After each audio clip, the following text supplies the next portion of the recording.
Good afternoon, everyone. I'm very pleased to welcome you to this EPC online policy dialogue today titled Climate Action Across the Globe, Exploring the EU's Role in G7 and G20. The event is held in collaboration with the Global Solutions Initiative and will be followed by additional discussions this year in the context of EPC's Connecting Europe project funded by the German Maiara Foundation. My name is Brooke Moore, a policy analyst with EPC's Sustainable Prosperity for Europe program, and I'll be moderating today's discussion. It has become increasingly clear that the world is not on track to meet the targets set out in the Paris Agreement of limiting global warming to well below 2 degrees Celsius with a goal of 1.5 degrees. With COP28, parties saw a reaffirmation of these goals. However, it is now more important than ever to transform these climate goals and discussions into climate action. Amid this urgency to combat climate change, the G7 and G20 summits have become critical platforms for negotiations. In 2024, the G7 summit hosted by Italy and the G20 summit by Brazil are set to once again place climate change at the forefront of their agendas, having highlighted key focus areas including the energy transition and sustainable development. At the same time, parallel conferences like Think7 and Think20 have emerged. These think tank engagement groups, by feeding policy recommendations into the presidency, operate with the intent of broadening participation and inclusion within these discussions. In so doing, they are reshaping the dynamics of these forums and climate solutions, begging the question as to what this changing landscape looks like and what it means for climate action. Furthermore, as a major economy and driver of multilateralism, the EU has historically played a leading role within these forums at the helm of climate negotiations. In light of the EU's evolving political landscape, it becomes critical to understand what the EU's role and strategic direction within G7 and G20 will be, given the urgency of implementation and the necessity to achieve the goals set out in Paris. So for today's discussion, we'll hear from an excellent panel of 5 speakers, who I will introduce now in the order of introductory remarks. First of all, we'll hear from Ambassador Pedro Miguel da Costa Silva from the mission of Brazil to the European Union, Diana Acconcia, Director for International Affairs and Climate Finance with DG CLIMA, Maiara Folly, Co-Chair of the Task Force on Sustainable Climate Action and Inclusive Just Energy Transitions for Think20, Vidisha Mishra, Head of Program for Community Engagement with the Global Solutions Initiative, and Stefan, Sipka, Head of Sustainable Prosperity for Europe at the European Policy Center. After initial remarks, the floor will be open for discussion between our speakers and questions from our audience, so please be sure to either write any questions you might have for any of our speakers in the chat as we go along, or alternatively, you can raise your hand in Zoom to make a verbal intervention at that time. So without further ado, welcome again to our speakers and audience, and I'll give the floor to our first speaker, Ambassador da Costa Silva.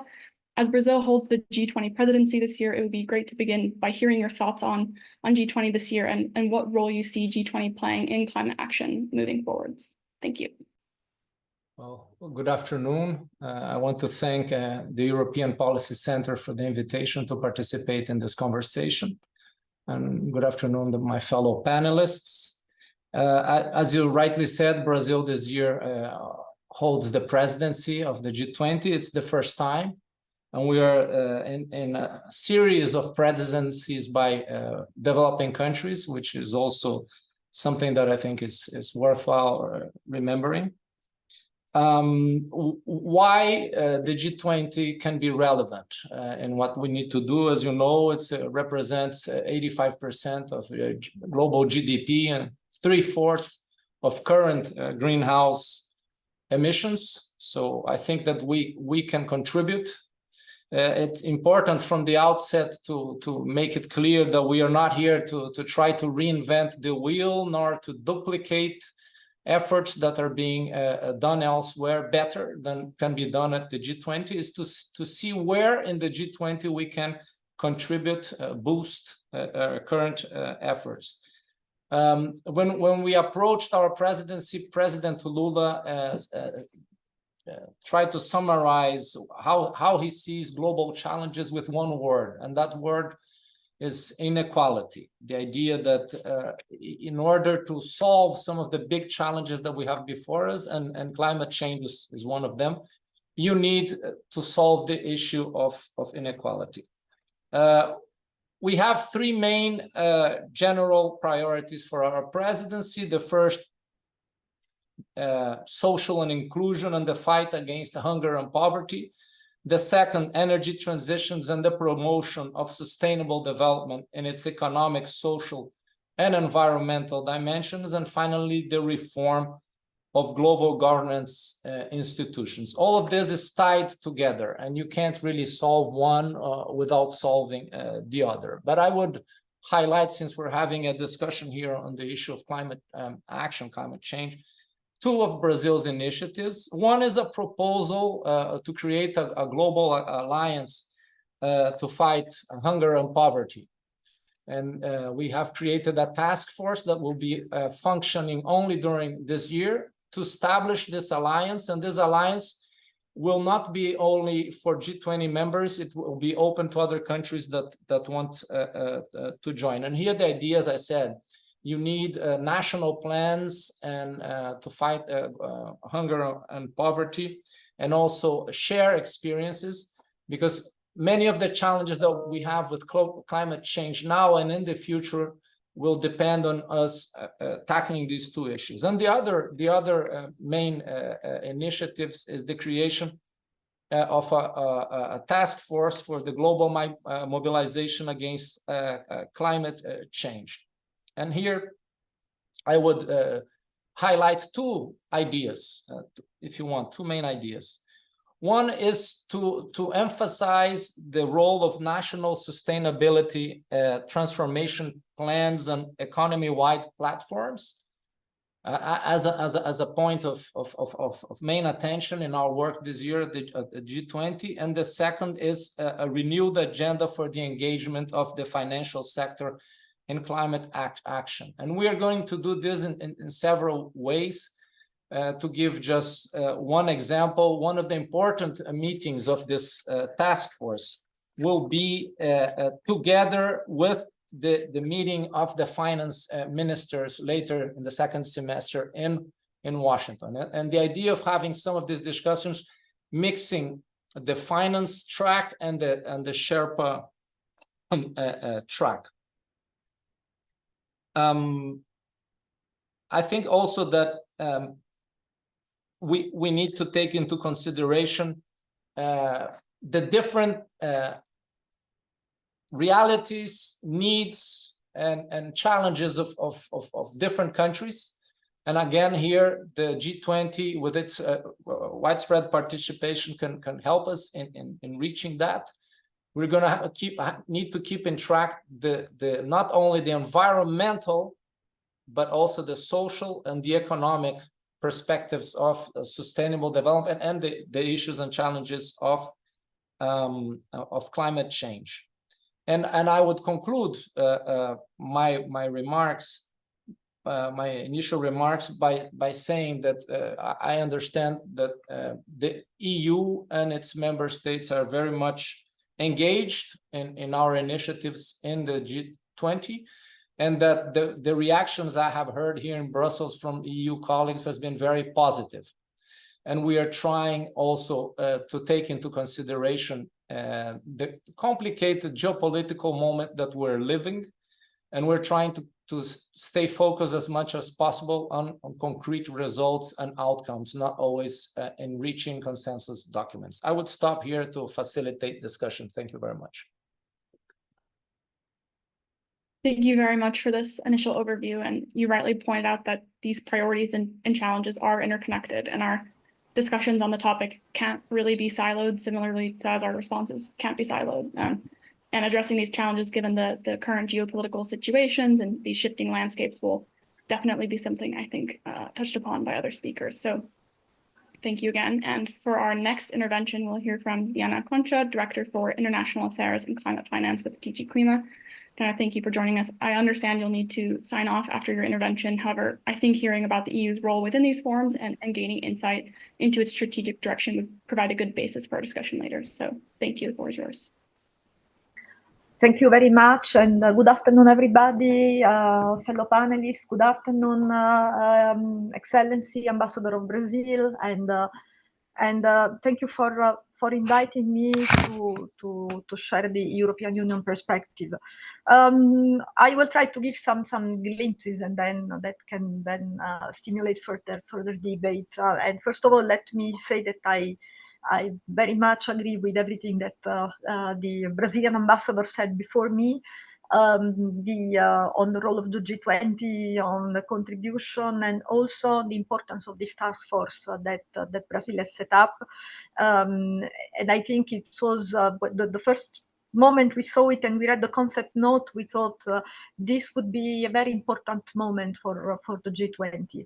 Last year, G20 was very difficult, and I think that in general, in recent year, G20 capacity to come up with ambitious leadership in climate, and not only, but my experience is also on climate, so that's what I can talk about, has been hampered by the difficulty of the geopolitical situation, and also by I think a certain entrenchment of the camps of the so-called G7 plus country and the emerging country camp.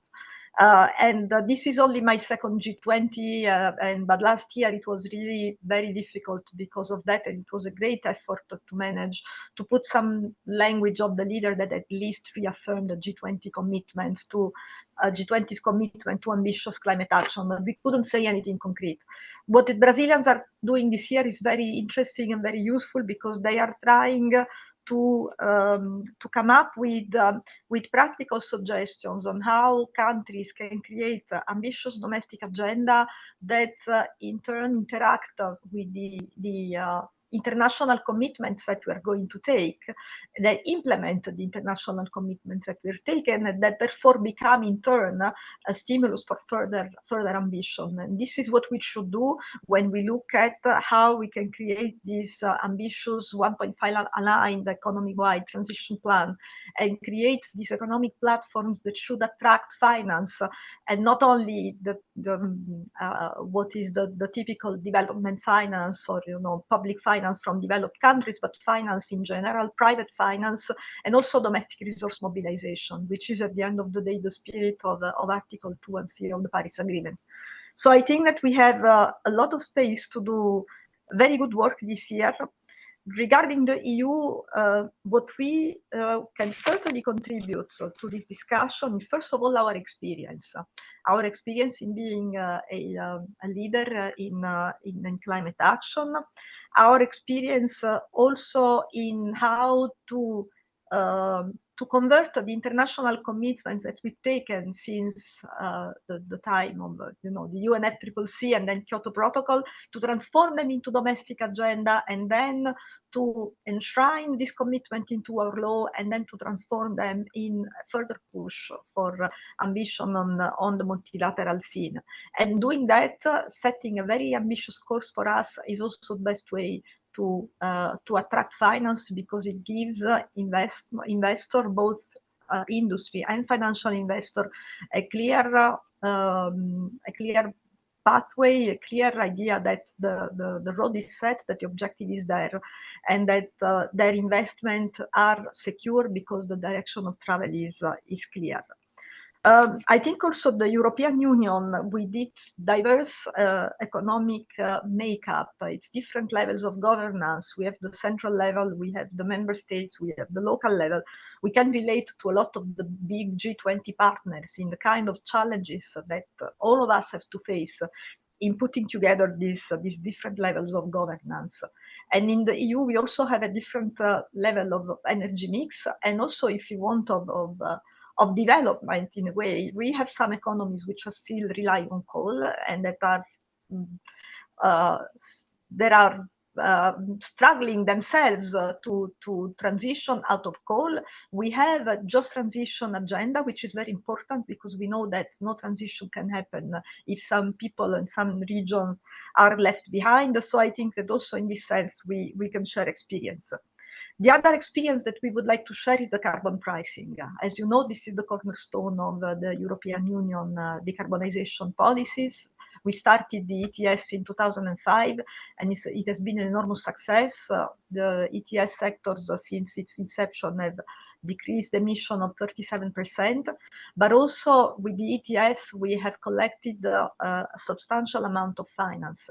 We are at about now 180 billion of finance mobilized by the ETS and transferred from the polluting industries to green investments in the member states, and also part of it outside of the European Union.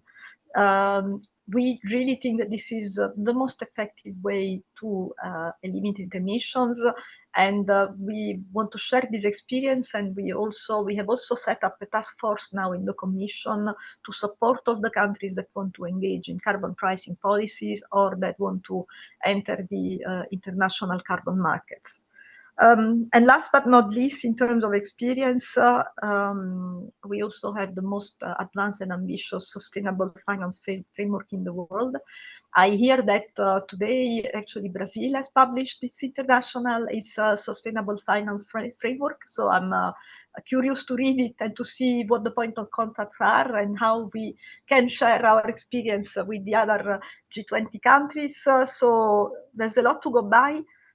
I would like to make perhaps a last point on the ambition that needs to be expressed by G20. The ambassador already said what we always say, which is we don't want to duplicate UNFCCC negotiations, which is very true. This is not the place where we are setting the goals on multilateral.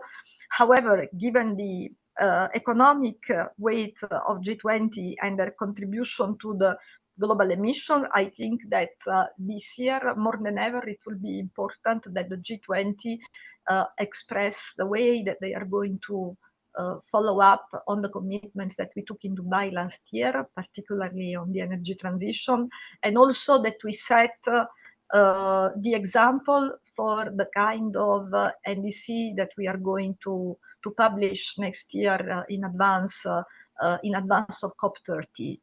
We need to set the example of economy-wide all gases and 1.5 aligned NDC.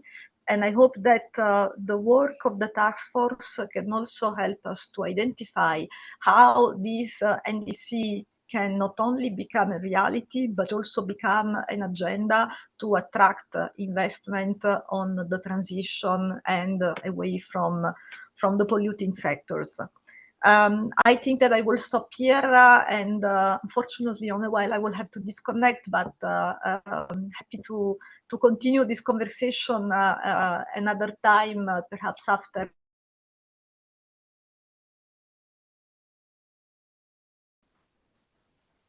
Thank you very much for insights on the EU stance and the benefit of setting ambitious targets and being ambitious with regard to financing and the importance of not duplicating efforts, but bolstering them. So thank you. And up next, we'll hear from Maiara, working with the Task Force on Sustainable Climate Action and Inclusive Just Energy Transitions for Think20. I'm very curious to hear about the role of this task force and Think20 as they feed into the G20. Thank you, Brooke, for the introduction. I'll start by, of course, thanking the European Policy Center for the invitation. It's a great pleasure to be here. I am Maiara Folly. I'm the co-founder and executive director of Plataforma Cipó, which is a Brazil-based think tank, which, as mentioned, is co-leading the work of the T20 Brazil Task Force on Climate and Energy Transitions. I will start my remarks by stating the obvious, which is that the G7 and the G20 do have a very significant role to play when it comes to promoting climate action across the globe. And it is important, of course, as Ambassador Pedro Miguel was saying, to acknowledge the historical responsibility, the different national circumstances and capabilities, but we cannot run away from the fact that these countries, the G20 specifically, are responsible for around 80% of global greenhouse gases emissions. And recently we had the first global stocktake of the Paris Agreement agreed at COP28 in Dubai, which introduced the notion of Mission 1.5, which now is the #1 priority of the recently launched COP presidency's Troika, an interesting political coordination structure inspired by the G20 Troika. And the goal of the COP Troika is to create this sense of emergency for countries, not only to announce more ambitious NDCs in the next round, but also, most importantly, for countries to actually implement the measures that are necessary to ensure that global warming won't surpass the mark of 1.5 degrees Celsius. And this is a huge task, and it requires a strong mobilization and the involvement of the entire international community. But the reality is that if the G7 and the G20 countries, if they do their part, the world can be put on track for successfully fulfilling Mission 1.5. And Brazil very much acknowledges that, and that's how it has created the frameworks that the ambassador was explaining, most notably the task force on global mobilization against climate change.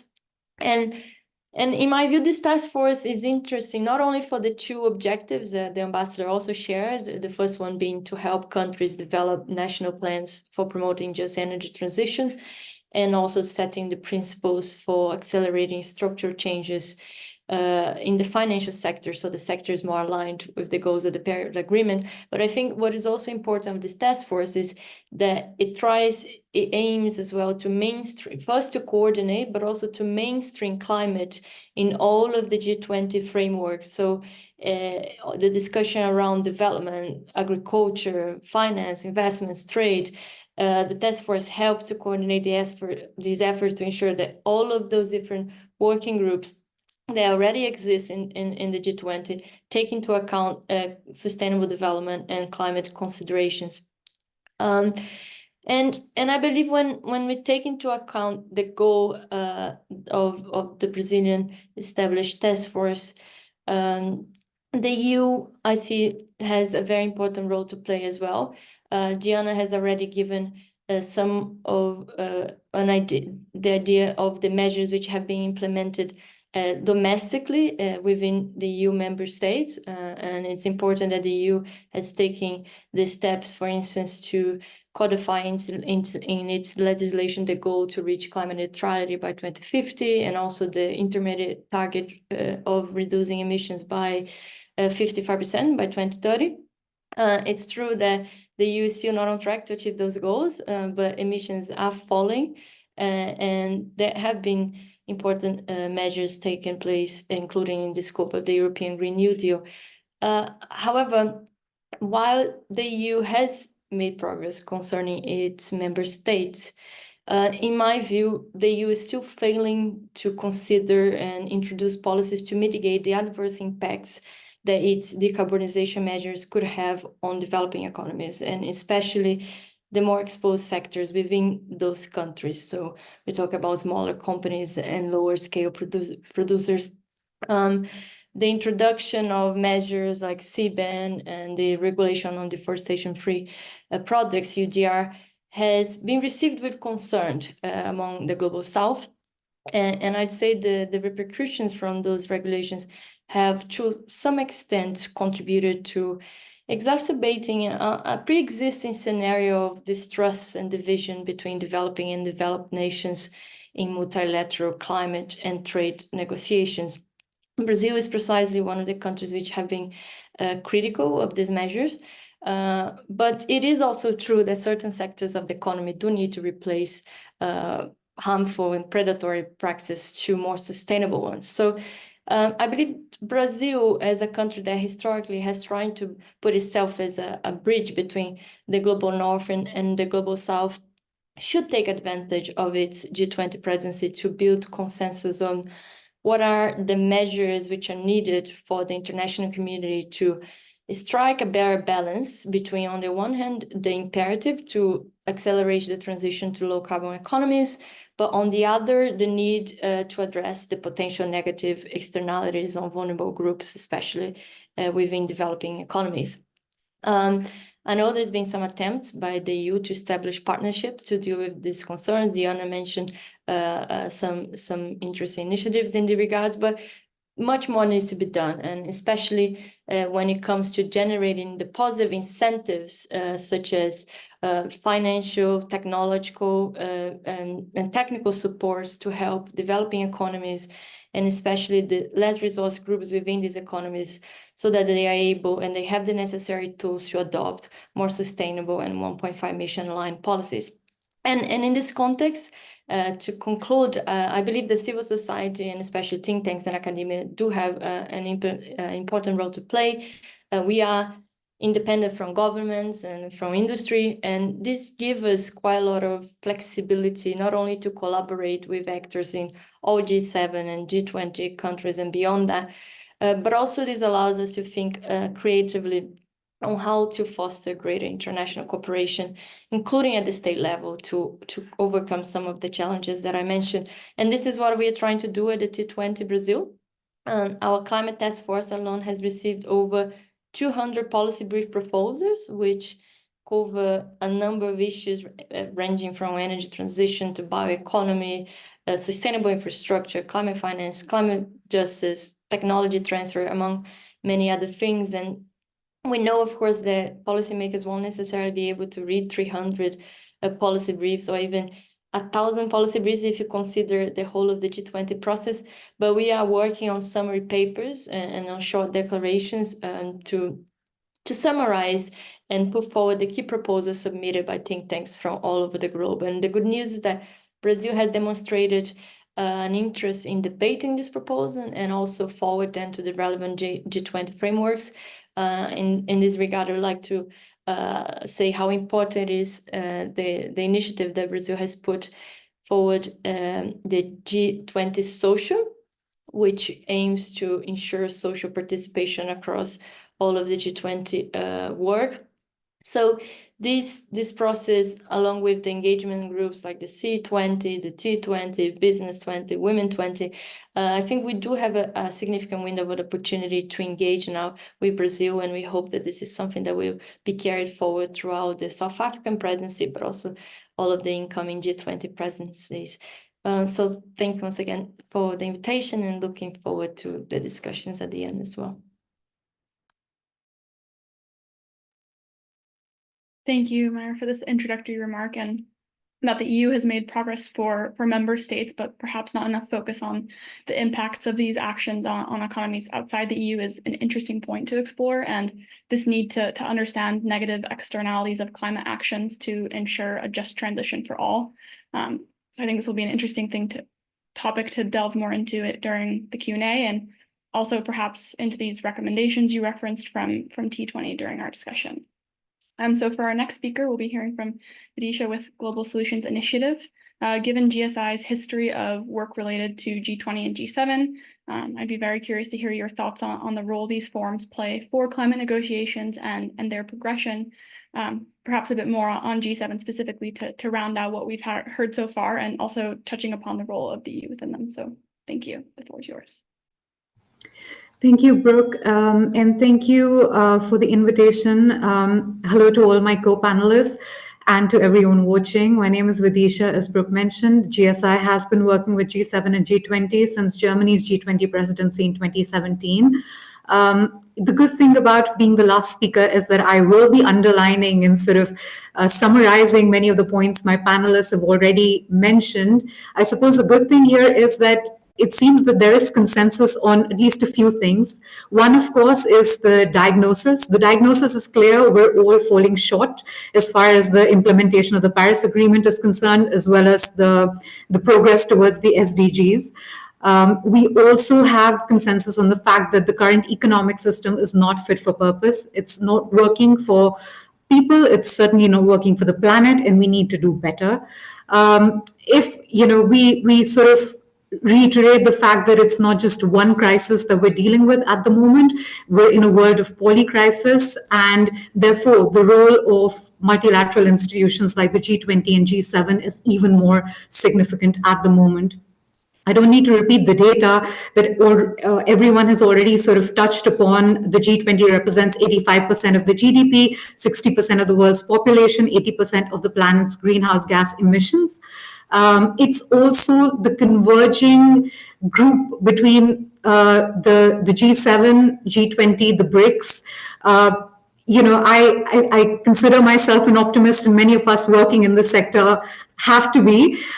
We feel that, despite the geopolitical tensions, this group still provides the platform where there can be focus on convergences as opposed to the chaos. And that's what we hope will happen this year as well. It is incumbent on multilateral institutions to work towards action-oriented consensus building, because, as I said, the diagnosis is clear. There is enough evidence, as Maiara so eloquently pointed out. There is enough evidence, there are enough initiatives as well. It's really the operationalization aspect of these solutions that sort of is the roadblock. So to sort of talk a little bit about the solutions, one aspect that we can all agree on is that the challenge that's rooted in financial issues. The G7 and G20 must play a more significant role in making financing sustainable. At the multilateral level, this is still an overlooked issue.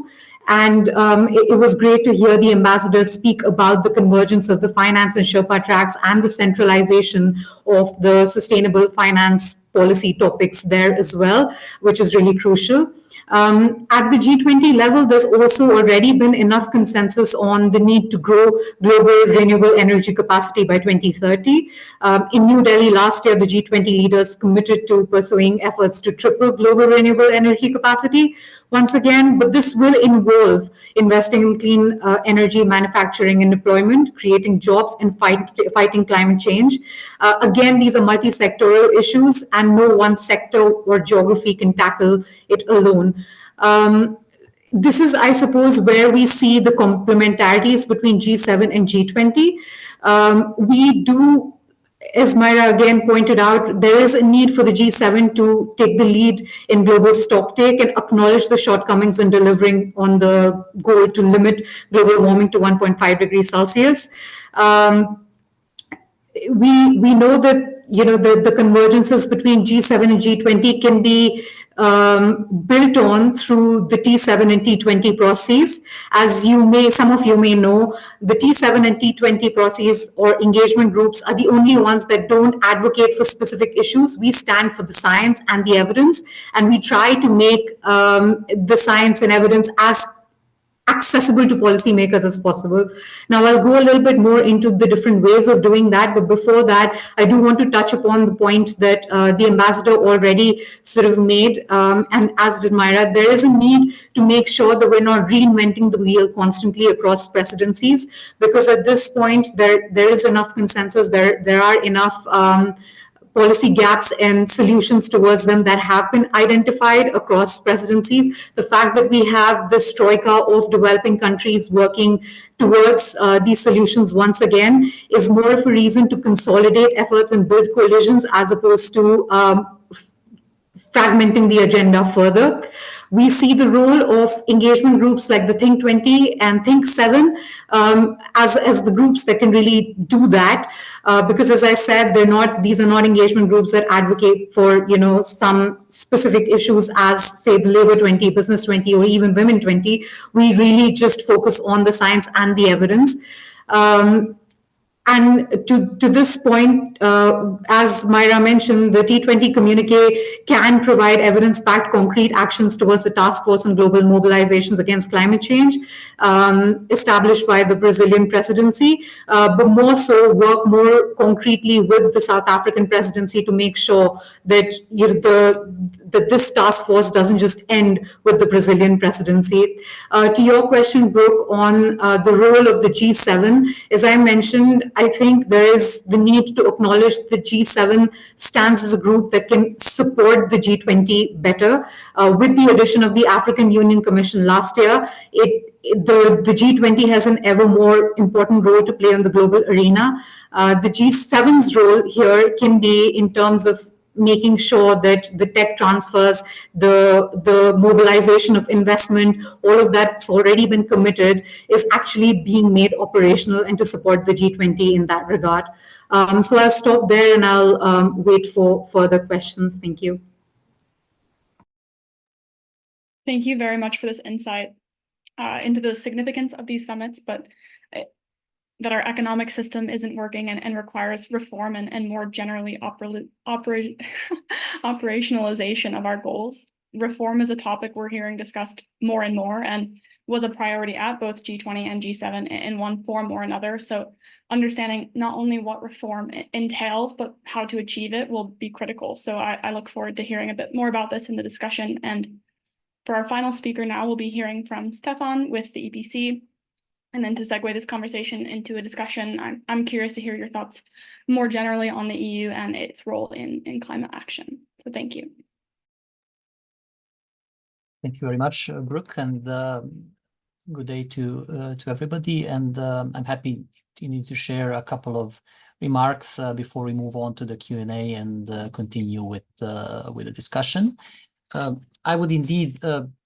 I would say that what Ambassador Costa Silva underlined, the question of inequality, is really a central point when we discuss climate action globally, that we need to ensure that this transition is a just one. And here we talk about, of course, support to different social groups that can experience difficulties because of this different economic reshifting of our focus and trying to make our economy more sustainable and to decarbonize our industry.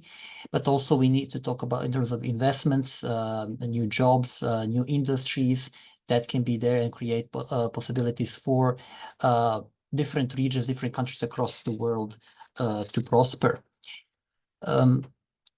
Then another factor that was also mentioned by Diana Acconcia briefly was the one on geopolitics. And I think that together these two are, say, main factors or filters through which we can try to think about climate change and climate action across the globe.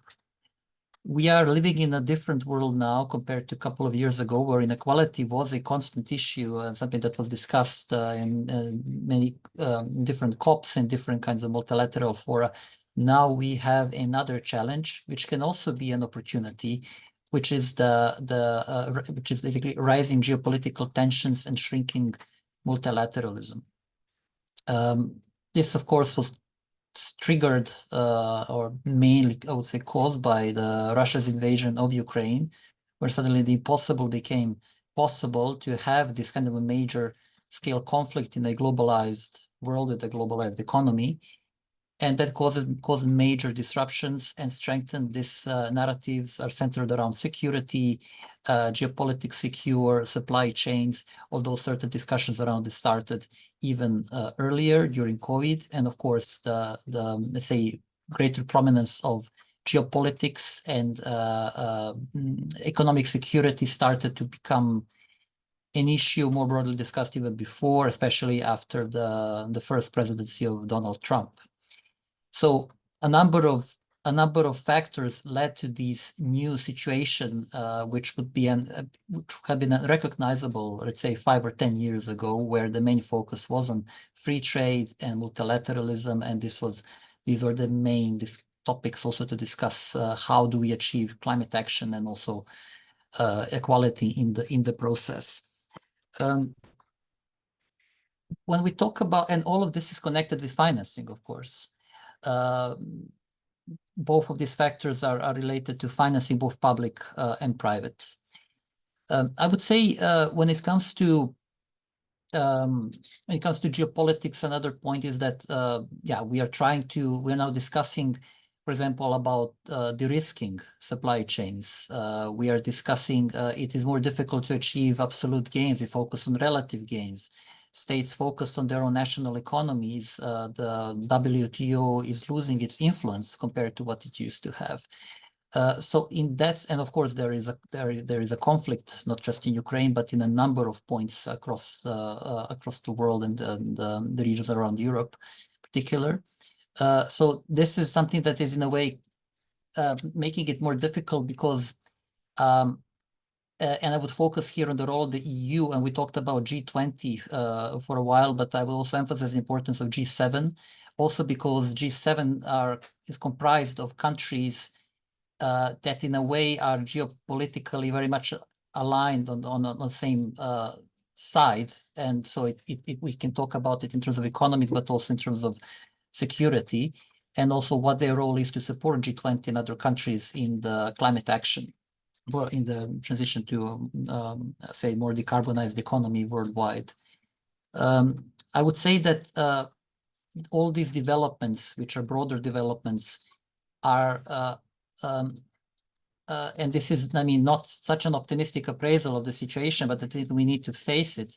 I mean, when we talk about inequality, we talk about investments, it's very much related to, so notwithstanding G20, also about G7 and what these countries can do to support developing countries and to strike partnerships, strong partnerships with countries with emerging economies, to work together towards a common goal in accordance with the Sustainable Development Goals.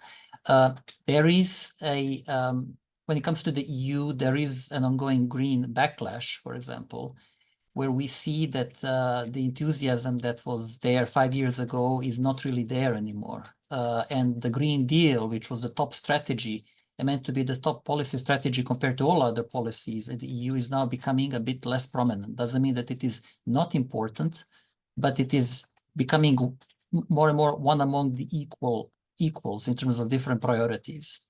We have the rise of, we see the rise of a strong security and military agenda at the EU, and this will probably be the case after the EU elections in June, where we will have this strong focus on this aspect, economic security as well. And then we have the green transition. These are closely intertwined, but we can see that the green transition is not as prominent as it used to be, which can also impact financing. And the initiatives, legislative initiatives, focusing more on implementation instead of policy making, new initiatives, new targets, and so forth. Now, on the other side of the pond, we do have also, let's say, under Joe Biden's presidency, this commitment to climate action. And the Inflation Reduction Act, in a way, is a tool to support these investments into green economy, clean tech, renewables. This is causing lots of tensions, also because of inequality, because the question is, how will these policies in the US impact other countries? The EU is developing its own response, the Green Deal Industrial Plan, but these are tools that can also lead to green transition, but it can impact third countries in a also negative way. But then the question is, what will happen after the US elections later this year? And while there was this kind of a stronger commitment to green transition in the EU 5 years ago, we are risking a situation where both major economic powerhouses, the US and the EU, will not be committed that much to the green transition and climate action domestically, and also then that means also globally by the end of this year. This is a major risk that we need to consider when we think about global action on climate and global financing. And this brings me back to financing. This could mean that we need to emphasize the importance of private investments and channelizing private investments, because we may not have as much public investments as we hope for or what we are used to having. And notwithstanding that there are interesting initiatives, already example, the Climate Club being initiated by G7, the Just Energy Transition partnerships that are already in place. Indeed, we need to see how can this be strengthened by these private partnerships, and how do we support private investments to, in a way, supplement or sometimes replace when, if case we don't have enough public funds for this kind of a transition that can indeed help overcome inequalities and support just transition across the world when it comes to climate. So I'll just stop here and happy to come back with some additional reflections, but just wanted to flag out some of the important points that are relevant to this discussion thus far. Thank you. Thank you very much, Stefan, for this intervention. There are a lot of questions we have to be asking when it comes to assessing the role of the EU in light of geopolitical shifts, as you stated. On the one hand, they've historically been pivotal players in climate action. At the same time, we have to ask ourselves, what will a post-elections EU look like? Will international climate action be a priority, especially in light of geopolitical tensions and the role of stakeholders like private industry, as you touched upon? So this is a topic I really look forward to discussing more as we go along, and opening this discussion up now. I think these inputs provided quite a good overview on the operation of these forms and entities, but a topic that has come up is this question of global environmental governance reform. Is reform about institutional reform, or is it more than this? Vidisha had made the point that we're not wanting to reinvent the wheel here. So what does reform within our current confines resemble? And I'm going to pair this with a question from the chat, which is, isn't the G7 G20 format part of the problem? And isn't it time to create another multilateral forum that moves us away from this form, i.e. growth-oriented diplomacy? I'll start by perhaps giving the floor to Maiara, if you could answer this question, and then we can jump in from here. Thank you. Thanks. Yeah, thanks for the question. I think it was very clear from all of the remarks that the world is not on track for a sustainable 1.5 aligned mission, right? I think we all acknowledge that. But I think what is important, and I think that speaks a bit to the question, is that there is now a recognition that we need to think more systemically about this issue, right? This includes the efforts that we need to do nationally, and that's why this effort about supporting countries in building capacity and, most importantly, mobilizing the resources to develop domestic just transition plan is very welcoming. But on the other hand, the issue that you mentioned of reform, it's very important. And when I talk about reform, I'm here referring to the financial architecture as a whole, right? So we're talking about development, multilateral development banks. We're talking about the international financial institutions, including the IMF and the World Bank. But we're also talking about how other actors like banks, insurers, asset managers, how all of them can take the necessary measures to align their operation with the goal to transition to low carbon economies. And I think despite the limitations that the G20 has, that the question speaks to, it is a privileged body to be pushing for those transformations without, as has been mentioned before, duplicating efforts of the other multilateral forums are already doing. And I think the recent incorporation of the African Union is very important in this regard as well. Africa is a continent which it already is, but is inevitably going to be impacted by the issue that we're talking about, the negative externalities of the transition in other regions of the world. So I think, it's very important that we now have this African perspective on the table. But again, I think the most important is to ensure that what the G20 is doing is boosting efforts that are done in other multilateral efforts. Thank you very much. And I think I'd actually like to pose the same question to Vidisha, adding to this a response or an additional question we have in the Q&A, which is this financial aspect, and that Maiara just touched upon as well, this need to, yes, this greater mobilization of financing, but also reform in the institutions, and how perhaps G7 and G20 are forums that can push this kind of reform that we're needing to see. So thank you. Thanks, Brooke, and thank you also for those who asked the questions. So I suppose for the first question, just adding to what Maiara already said, and also answering the point on whether it's time to create another multilateral forum, this is my personal opinion, that we have enough. What the need of the hour really is to make sure that what happens in those multilateral forums actually reaches the point of operationalization. We need more voices in those forums. We need more diverse actors to be a part of those conversations for sure. But do we need completely new groups and further fragmentation of the agenda? My personal opinion is no. To what Maiara was saying earlier in terms of involving more stakeholders, I do think that an important part of the conversation is the involvement of the private sector.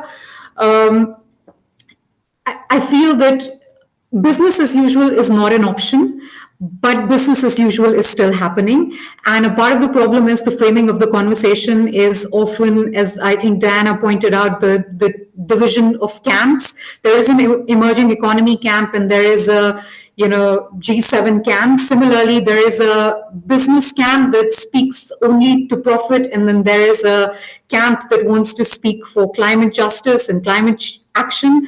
And there is a need to somehow try and recouple these conversations where we're not alienating stakeholders, but we're trying to find a way forward together. I realize even as I'm saying it that it's easier said than done. It is very difficult to find those convergences when the world is so polarized, but that is what, to my mind, the one thing that these multilateral forums need to do. That is the one thing that we need to strive towards. It is difficult, but it's certainly not impossible. So I would say that just finding a more sort of intentional, action-oriented way to involve the private sector in these policy discussions where we're not alienating one stakeholder group or the other would be one way forward. In terms of the second question on whether it is really possible to come up with a clear, strong, and one voice in terms of global climate finance, I would say that once again, I touched upon it as I was speaking to the first question. It is difficult, but at the same time, I would say two things. The idea of trying to have global consensus on every issue is perhaps far-fetched, and we need to come to terms with that. Perhaps it is time to move towards a way of doing things where we're building allyship or coalitions with like-minded actors, and we're focusing on that first, as opposed to trying to strive for complete global consensus. So I would say that it is possible to try and build coalitions of the willing first, and then move towards the larger global one voice consensus. I hope that answers the question. Wasn't too philosophical. No, thank you very much. And I think one point I'd like to go back to is this need for more voices, and I think this call for more inclusive multilateralism is coming up more and more in conversation. So Ambassador, I'd like to direct a question to you, and that's how G20 has sought to do this, to make the conversation have a greater plurality when it comes to the engagement of stakeholders. And maybe as well, you could touch upon a G20 social, which I know is quite a novel introduction. So thank you. Thank you. No, I think one clear example, just to give you an idea, is that we want this year at the General Assembly in September to have a meeting, for example, of our alliance on the fight against hunger and poverty, with all members that want to be there, move beyond the G20. And fellow panelists already mentioned that we have an expansion of the G20, and Brazil, like any other presidency, invited a series of countries and organizations that are not normally participating in these meetings to have greater representation. And of course, you mentioned the issue of civil society. For us, it's fundamental. We do that in other exercises that are not the G20, and other organizations that we participate in. We always want to have the participation of civil society, NGOs, all actors. In a way, it reproduces the way the Brazilian government does consultations. We have all these councils with representatives of different sectors of society to come up with policies. So the idea here is a bit to reproduce this in a multilateral setting. If you allow me, since I already have the floor, I wanted to respond to some of the issues that were talked about before. This idea that maybe we need another type of organization that goes beyond growth. I think that the reason why we have these meetings in different kinds of geometries, G7, G20, etc., is to try to build consensus. That's how you build consensus towards a multilateral solution. So it doesn't really matter what are the names or what are who is in each group, as long as you start generating a consensus. And if people, for example, don't like the word growth, you can switch to another word, development. But you are going to have to solve the issue of people who are poor or are hungry, and the issue of inequality. And if you don't like growth, then it has to be development. But the idea that you can simply move away from generating more prosperity for more people is complicated. I liked very much the reference, I think it was, I don't know if it was Maiara, to positive incentives. If we're gonna deal with these issues, it's much better to use positive incentives, cooperation, dialogue, financing, transfer of technology, etc., sharing of knowledge, than the not positive incentives that she mentioned, that I'm not very convinced that they will work. Institutions such as the CBAM and EUDR, because you're using a methodology and your starting point and not taking into consideration the situations of other countries. And each country has a different situation. I think she was the one who also mentioned, or it was Vidisha, the issue of sustainable fuels or renewable energy. Different countries have different pathways. The EU wants to go directly to an electric car. In Brazil, in India, and in other countries, we want to use biofuels because that is more our pathway and how we're going to diminish our carbon footprint. And a final comment. This issue of the threat to multilateralism and countries trying to solve solutions by themselves, by closing themselves or generating like-minded groups, etc. In measures that are against other groups, it is a complicated situation that we're facing. We have to be very cognizant that if we start generating solutions just for some and applying rules against others, this may lead us down a very complicated path. And as was stated, I think, by Stefan, this doesn't help generating consensus. So this is another issue that I thought was very interesting. And sorry for speaking too much. One final comment on the issue of private investment. Having more private investment and more participation of the private sector is great. What we can't have is innovative accounting, which is suddenly you say, I'm not going to give you any more money from my government funds because now I'm going to count in the private funds, right? Instead of increasing the amount of finance that is out there, you start picking out what is already there and say that now it's more. So I'm being humorous here and calling it creative accounting, but just make sure that we have more resources and simply not reshuffle resources around, because that would be taking away the responsibility of national governments. Thank you. Thank you very much for this intervention. And I think the point of creative accounting is something I'd like to come back to after this first question, but I do have a follow-up question, and it's on this question of consensus. I mean, I think we can all agree that these multilateral forums are a way for us to reach consensus, but at the same time, as we strive for greater inclusivity and greater engagement of stakeholders, reaching consensus, in my mind, would be more difficult to attain. Doesn't mean that it's not a necessary step, but I'm just curious, what is the relationship between climate actions and solutions and this diverse stakeholder involvement? Obviously recognition and having access to participation are essential pillars of justice and are important, but what is the tangible impact we see on engaging stakeholders and resulting in the climate action and implementation that we need to see? This might be quite a difficult question, but Maiara, if this is something maybe you could take an initial stab at. Thank you. Sure. Well, I don't think by increasing the number, we're necessarily making consensus more difficult. Look at the Security Council. We have 5 permanent members who cannot agree on anything recently.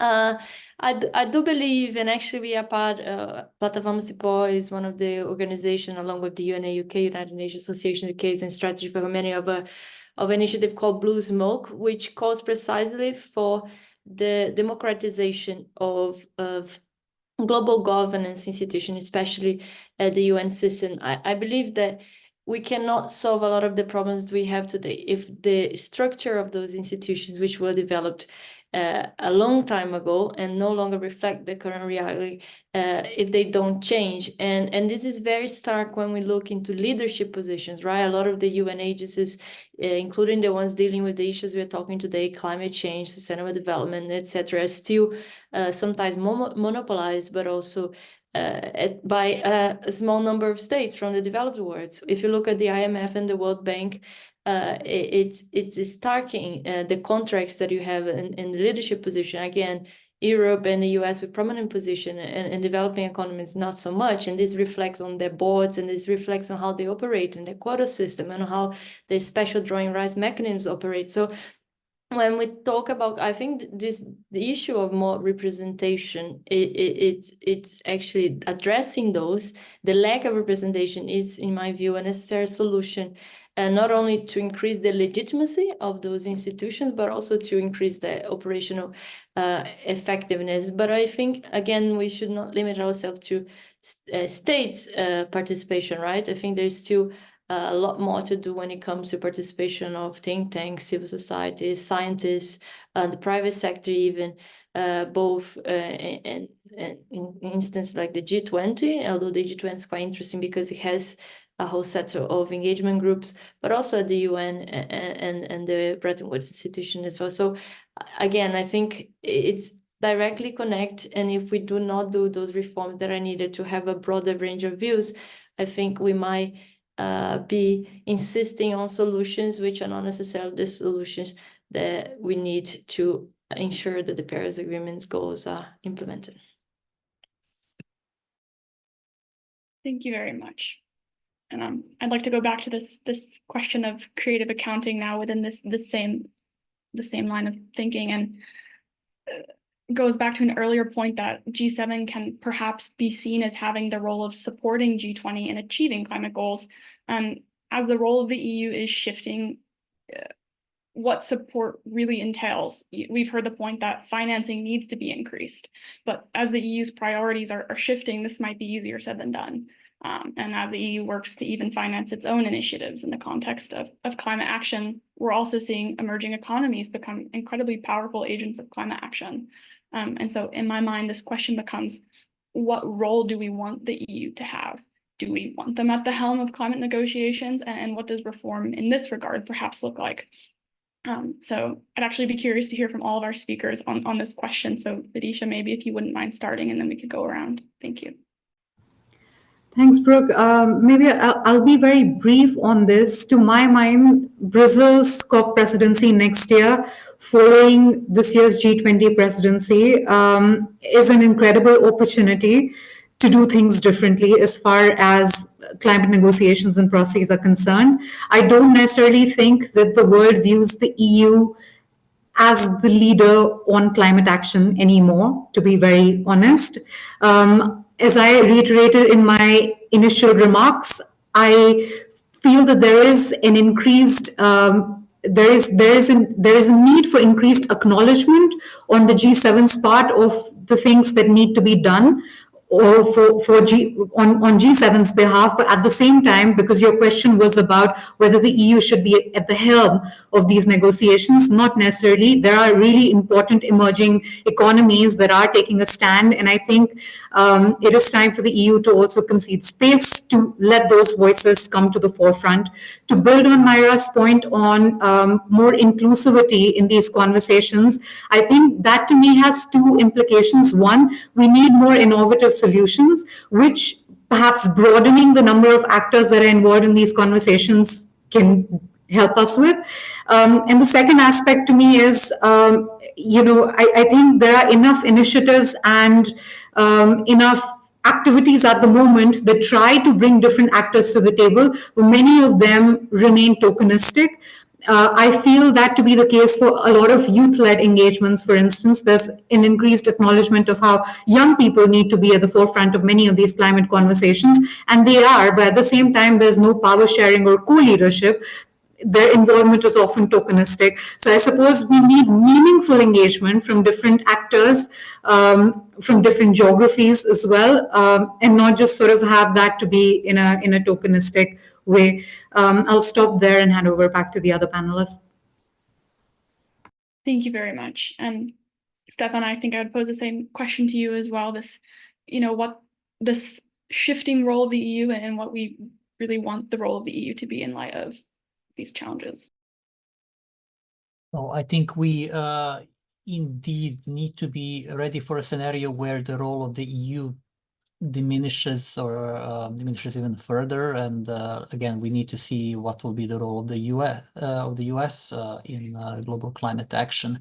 And I mean, it's not whether it's good or bad. Well, yeah, depends also on the instruments, on the tools, on also experiences, practices that can be shared, financing. But we need to be, one way or another, we need to be ready for this. And it does make sense, definitely, that we do not monopolize, let's say, climate action, or that we keep it like only in certain regions of the world, and the others are only receiving signals and being led instead of leading. So that is also an argument for this case to give more space to other countries to take their own initiatives, of course, try to make it as coherent as possible for a joint action, but that there is a case for that, and in any case, we need to be ready for that scenario, maybe by the end of this year or as of 2025. I would say that, and just to say on creative accounting, I fully agree that shouldn't be the way to go about it. I think that given this different, let's say, competition between different priorities now, we need to be ready for that situation where there will be less public money for the green transition and for climate action. Doesn't mean that it has to be. If you look at, for example, now public investments and state aid, which is being more and more becoming more and more say, acceptable in the EU compared to what it was a couple of years ago. And also if you look at the Inflation Reduction Act in the US, these are directed towards the green economy. So we can use this public spending, which is linked to resilience and economic security, and also try to some extent, we can have a cake and eat it too, to a certain extent, so that we, at least if we use public money, that we use it for the green transition. Now, the question again is, how will that impact other countries? Doesn't necessarily mean that it will impact it in a good way.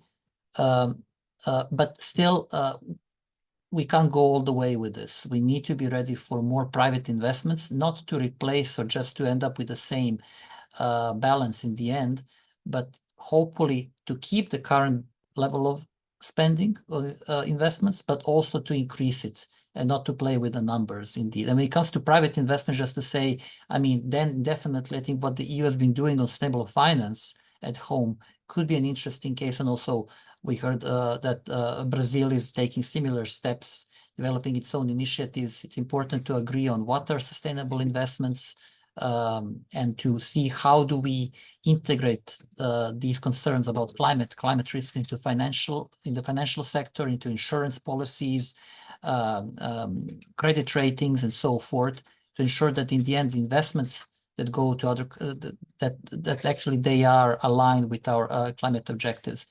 At least a note of hope.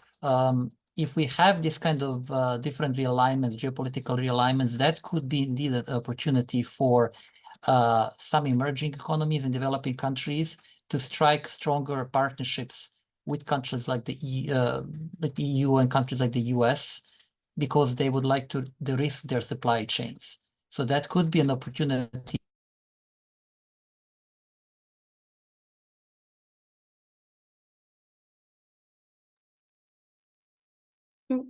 Stefan, I think we Before- lost. Sorry.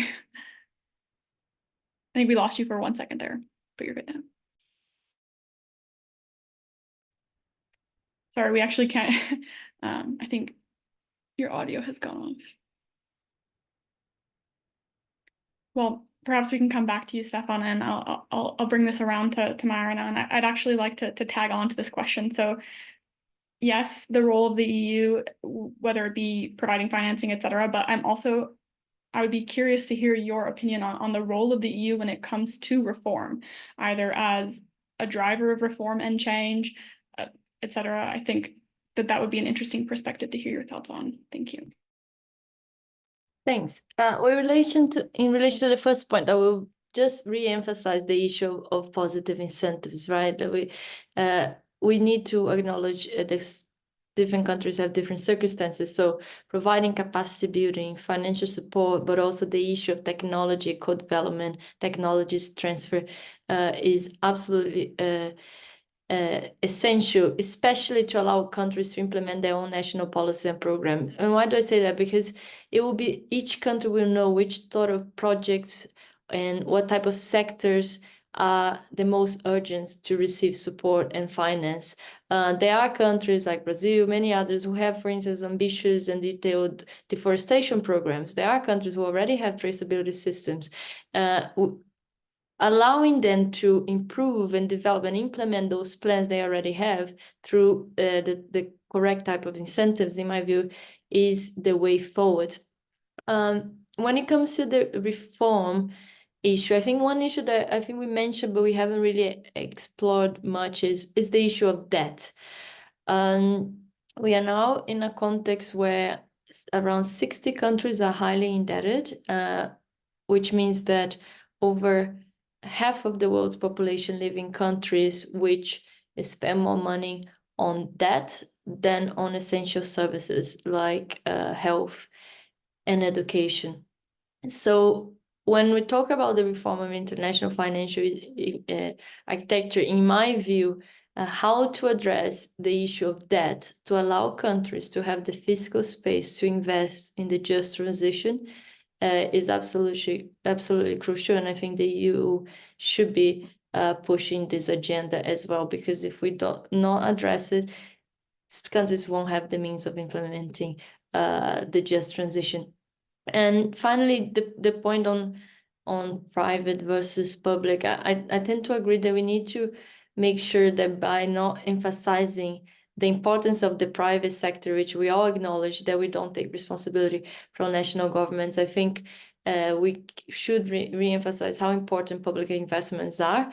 We saw in the pandemic how quickly countries were able to mobilize resources to provide social protection for the citizens, to develop a vaccine in record time. Obviously, we fail in the sense of distributing those resources more fairly, and there was the whole issue of finance of vaccine distribution and stuff. But I think it was a very clear example of when countries realize there is an emergency, they are able to mobilize the resources. And I think what we need to do is make countries understand that the climate change emergency can be compared to a health emergency. We need resources and we need it quickly. And the private money should come in addition to those public investments and not as substitution, as Ambassador was mentioned earlier as well. Thank you very much. And before I shift on to the Ambassador, Stefan, I know you got cut off, so if there's any final remarks you had to include. No, I mean, I was just saying that these geopolitical realignments and the regional, to some extent, changes in terms of supply chains could also be an opportunity for a number of countries also to help industrialize or industrialize their economies in partnership with the EU and the US. So that could be also a way to support prosperity in their countries, but also aligning it with climate goals. And I fully support that, in a way we should be talking about private investments as a way to justify having less public spending. It's about doing our best and making sure that both of these sources of funding are aligned with our sustainable development goals and support climate action as to an extent possible. No, I think this is a really important facet, this aspect of financing and having it being additional financing, but also this question of debt. When it comes to climate financing, a lot of support is given through loans, and this can often exacerbate, this debt cycle. So, Ambassador, I pose the same question to you regarding the role of the EU, but also if this is a topic maybe you could touch upon as well, this issue of financing and debt, and perhaps, what the EU's role could be potentially in this type of reform. So thank you. Thank you. I don't think any country should be at the helm. The idea that one country is at the helm or will direct, I think Maiara said it very well, that countries have their different pathways and national programs to tackle the issue, for example, of climate change. We all need to work at it together. This issue of debt, and which is fundamental for example, the small island states in the Caribbean, but other countries in the world, in Africa, etc., is on the agenda of the G20 this year, and is being discussed, trying to find ways of minimizing the burden or doing away with the burden. It's an ongoing discussion. Coming back again, what the EU can do. I think that the first thing I mentioned, I think in my initial intervention after also, which is, it's fine that you have your Green Deal. That is something that you're going to apply here. What is not fine is trying to export the Green Deal model to other countries, because it won't work. Because your starting point and your finishing line are different.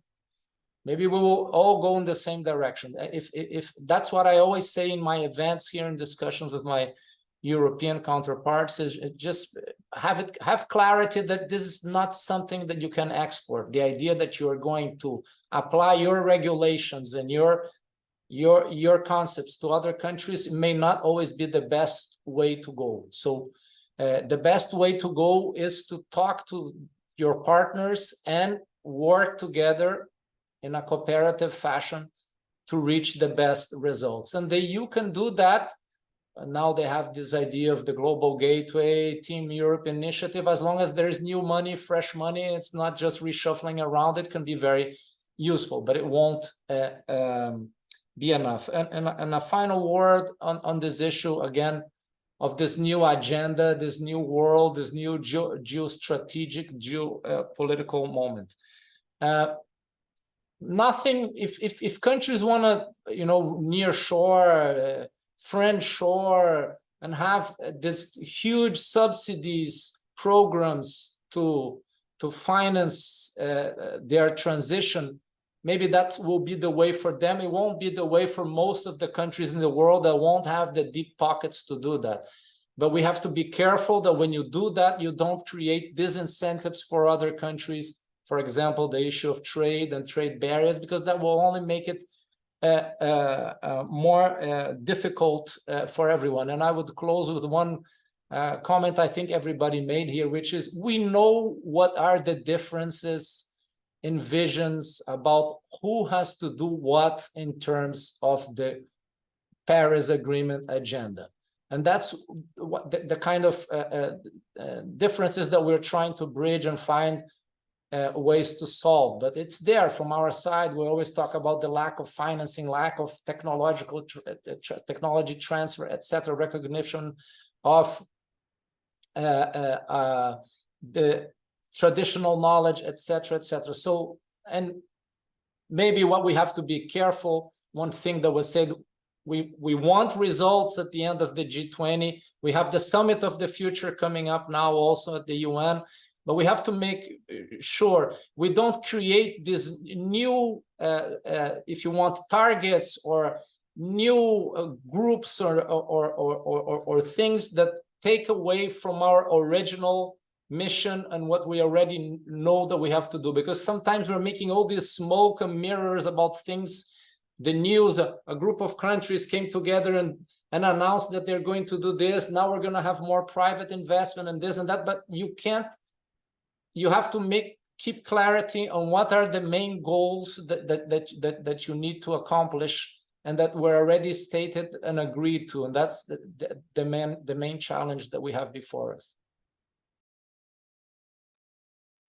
Thank you very much. And I think this segues into quite nicely into the last question I'll have and go around to each speaker to address this last question, but also as an opportunity to go back to any points made by other panelists that you'd like to touch upon, or any thoughts that you just more generally want to share. But when it comes to can never say this word, operationalizing both reform and climate action in a way that is just and equitable, like you said, Ambassador, we know what we have to do. The goals are there.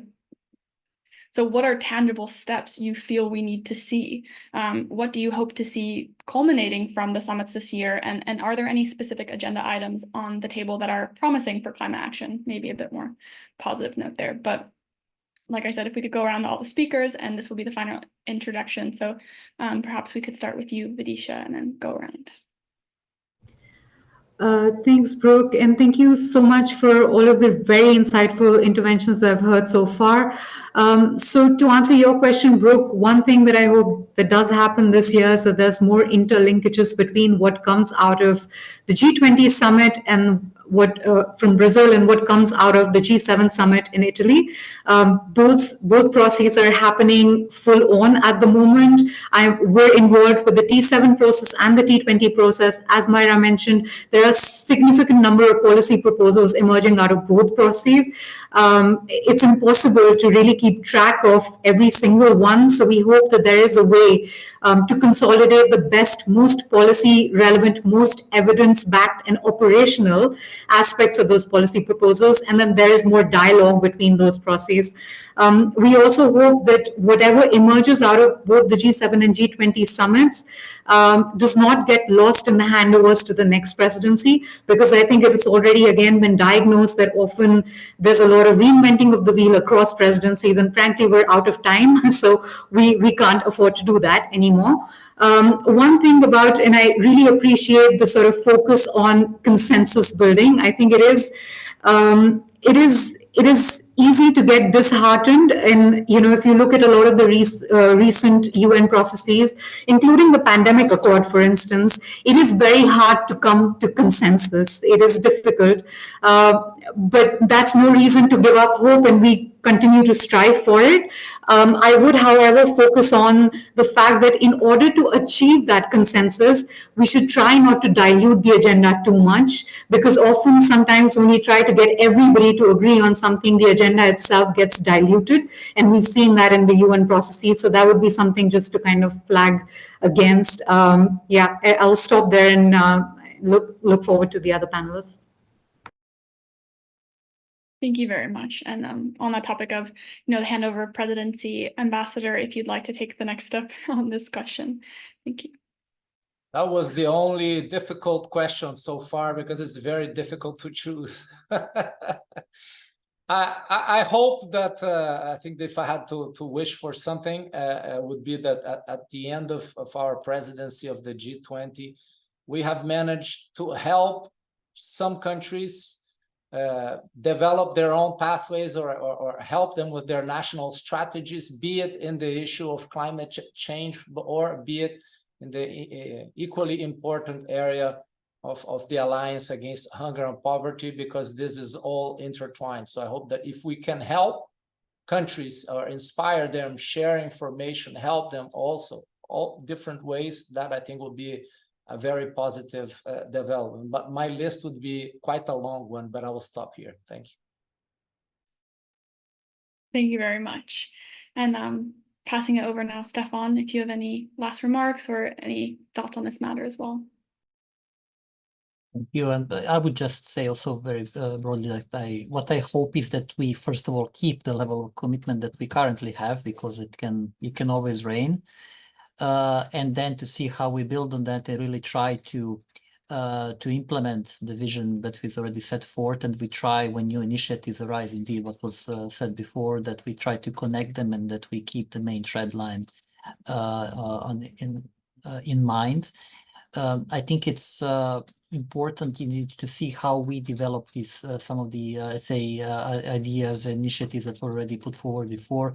I think we haven't mentioned, for example, also loss and damages fund, which I think is very relevant also in terms of financing. It tackles one particular aspect, but it's also very important under COP. But I think it's also the role of, say, the role of G7 and G20 to in their discussions, their exchanges, and to see how we can walk the talk on that front, because it's indeed linked to accountability and also to justice when we talk about climate action globally. And yeah, I mean, not really to repeat what was said before, but yeah, just to say that hopefully we will be on the sunny side by the end of the year, and that we can find ways to ensure the level of financing we have, to increase it, and to see that these different kinds of relations between different countries and regions do not in the end negatively reflect our ambitions